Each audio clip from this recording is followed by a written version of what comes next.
خوشبو تو آیا کرتی ہے. اگر کوئی چیز ہوگی تو پتہ چل جائے گا.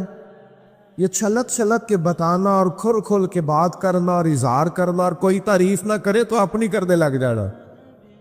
شکر ہے جی اللہ کا، فلانا کام بھی میں نے کیا، تو نہ تعریف کر، یہ کسی کو کرنے دے.